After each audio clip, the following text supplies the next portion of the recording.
Welcome to your Thursday Maths. This is Thursday on week 23. That's Thursday on week 23 in the New Wave Maths. So, a couple of new questions in this one today, just after looking through it. Um, our first question gives us a fifth, and they want us to write it in three different ways: as a decimal, as a percentage, and they also want us to colour in a fifth of this shape here. So this one is probably the easiest. For every 5 boxes we have to colour in 1. So if we look at the top, there's a row of 5. So if we colour in 1 in there, and then in the bottom there's another row of 5, so 1/5 is one of those. So 1/5 of this whole shape is colouring in 2 boxes.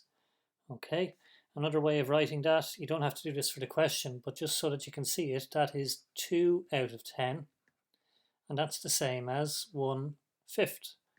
Divide 2 into the top and you get 1. Divide 2 into the bottom and you get 5.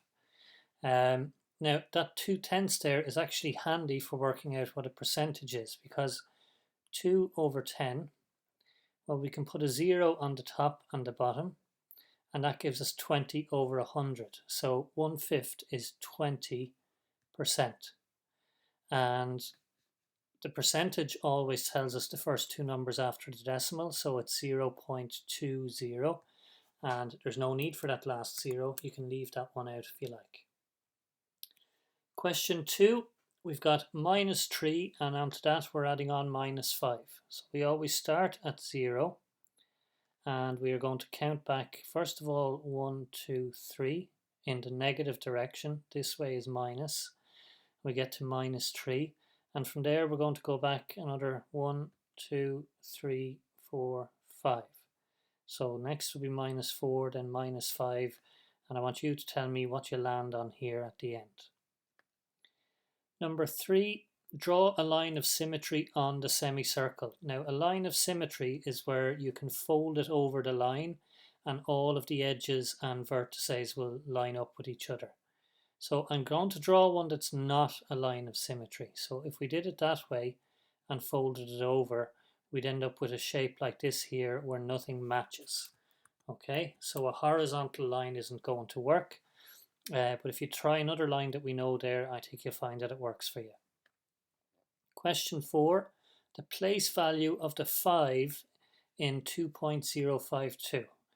Okay, so it's in this place here. So we know this is the units. After the units comes tenths, then we have hundredths, and lastly we have thousandths.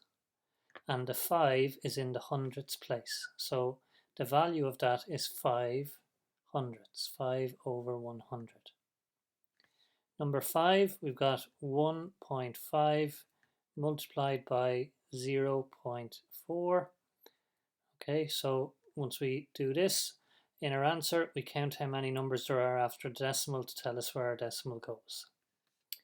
Double 17.5 we're asked to do on number 6, so we can do it in two ways. We can do 17.5 plus another 17.5, or we could take 17.5 and multiply it by 2. So whichever one you like there, take your pick. Both of those will be equal to double 17.5.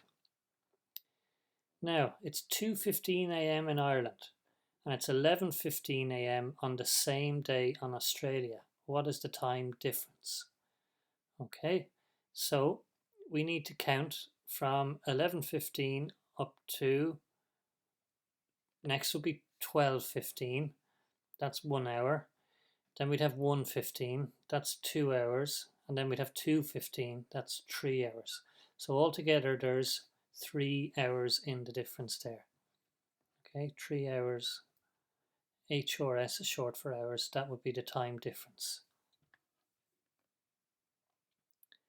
Number 8. 1 3/5 plus 4/5. Now, we are going to find this hard unless we work out everything as fifths, and our problem is on this one here. So 1 3/5, if we want to turn that into an improper fraction, we take the 5, multiply it by the 1, and add the number on top. So 5 ones is 5, plus the 3 is 8. So that is 8 over 5 plus 4 over 5. And that's equal to something over 5. We just add the numbers on top and we get 12. But we can't leave our answer like this. This is an improper fraction. So we need to divide the top in, or the bottom into the top, and our remainder is how many fifths there are left over. So 5 goes into 12 twice, that's our units, and then we've got 2/5 left over as our remainder. 6 and 80 over 100. We want to write that as an improper fraction. So we know we've got 80 over 100. We need to, so I'll just write that down over here. We've got 80 hundredths, that's this part here. But we've also got in 6, we've got 600 hundredths. So altogether, how many hundredths is that? Well, we just add the two of those up, and we're going to get 680 over 100. Number 10, if there are 60 pence to €1, how many euro would you get for, or would you get for 15 pounds? So this symbol here is for pounds. That's what they use in the United Kingdom. This is pounds and this is euro. So 60 cent will get you €1. So if we double the 60 cent, we'd get £1.20. And for that, we would get double this, which would be €2. Okay, if we did 3 of these, we get €1.80. Or sorry, £1.80 would give us 3 of these, which would be €3. Okay, now it'll take us a long time to keep doing it this way. So what we're going to have to do is find out how many 60 pences fit into €15. So we can take 15, 0, 0, and we can divide it by 60. So 60 into 1 doesn't go, 60 into 15 doesn't go, 60 into 150 goes twice. Now 2 60s is 120, so we write that down there and we'll subtract, and we will get 30 here, and then we need to bring down our 0, and 60 into 300 goes 5 times. So this fits into this 25 times, so that means we get 25 times more of this. So 25 multiplied by €1 is going to give us €25. Now this question was quite a tricky question. We've done some like this, but this is the hardest one yet, so don't worry if you find this one difficult. Rewind the video, go through it again, and after a bit of practice we'll have the hang of these as well. Number 11, we have 3 1/5, take away 4/5. Well, we can't do it at the minute because this one is a mixed number, so we need to turn this into fifths. So we do that by doing 5 times 3 and adding on the number on top. So we have 5 3s is 15, plus 1 is 16, so that's 16 over 5, take away 4 over 5. And that's going to be something over 5. We take away the numbers on top. 16 take away 4 is 12. And we can't leave it like that. We want to turn it back into a mixed number. We don't leave it as an improper fraction. So 5 goes into 12 twice with 2 left over. So it's 5 and 2/5. Or sorry, 2 and 2/5 is the answer to this one here. Simplify the ratio. Well, we have 6 is to 30 is the same as 1 is to what? Well, to turn a 6 into a 1, we divide it by 6 and we get 1. So we do the same on this side, we divide it by 6 and we get 5. So 1 is to 5. So 1 is to 5 is our answer here. Round this one, 3.654 to 2 decimal places. So this number here is either going to stay the same or go 1 up. And the number that decides what happens to it is the next number here. And remember, 0 to 4 go to the floor. That means this one stays the same. So that's going to be 3.65. That is this number rounded to 2 decimal places. This one here, number 14, we haven't done these in quite a while. We are multiplying 200 by 0.001. Now the way we do that is we are going to take our decimal. If we multiply this 200 by 0.001, it's going to get smaller. And we are going to be moving our decimal, and to work out which way we move our decimal, if we move our decimal to the right, the number gets bigger. If we move to the left, the number gets smaller. So we're going to have to move our decimal to the left. And we're going to move it 1, 2, 3 places. So starting here, we go 1, 2, 3, and we get 0.2. We can put in 0.200 if we like, and we can put in a 0 in front, but there's really no need for these two zeros here. So 0.2 is our answer. Number 5, a circular driveway has a radius of 5 meters. Now, it's probably easiest to draw a picture to see what that's saying. So they're saying there's a driveway in the shape of a circle, and its radius, which is from the center out to the edge, that's 5 meters. And they're asking us, what is the diameter? Now the diameter is that line if you kept it going all the way over to the other side. So you'd have another 5 meters here. So altogether that diameter is going to be 10 meters in length. Number 16, we have to write 54 as over 1,000 as a decimal. So it's going to be 0 point, and if it's thousands, we need 1, 2, 3 numbers to show it. And we need to put our 54 in here, and we can just fill in the empty one with a 0, so we get 0.054.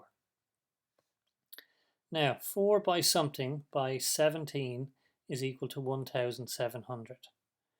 Okay, so if we multiplied 100 by 17, we'd be getting 1,700. So is there any way we can make 4 by something into 100? So 4 times 25, that's 100. So 100 by 17 gives us 1,700. Number 18, complete the pattern. So you've got 1 squared, 2 squared, 4 squared, and the numbers are going 1, doubling to 2, doubling to 4. So I think next we're going to go with 8 squared. And it's going to be 8 across, 1, 2, 3, 4, 5, 6, 7, 8, and 8 down. 1, 2, 3, 4, 5, 6, 7, 8, and you need to fill in all of these guys here. So a squared number is really a number that's in the shape of a square, and we need to write our answer down at the bottom here. 8 squared is 8 times 8, and that is 64. Number 19, 5 divided by 2. How many times does a half fit into 5? A couple of different ways to do this. Well, a half fits into a unit twice. There's 2 halves in a unit, and we've got 5 units, so we'd have 5 2s gives us 10. The other way we can do that is when we're doing 5 divided by a half. Okay, to do that sum, we change it. We do 5 and we change the divide to a multiply, and we flip the fraction upside down.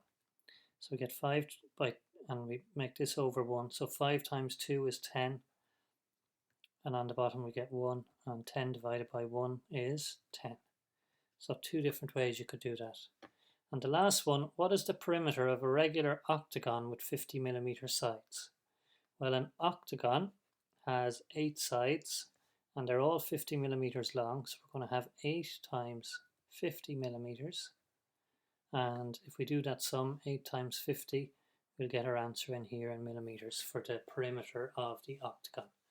Remember, the perimeter is the distance you would walk around the edge of the shape. Okay, a couple of tricky ones in there today, guys. If you're stuck on them, just rewind the video back, and hope you get on okay with it.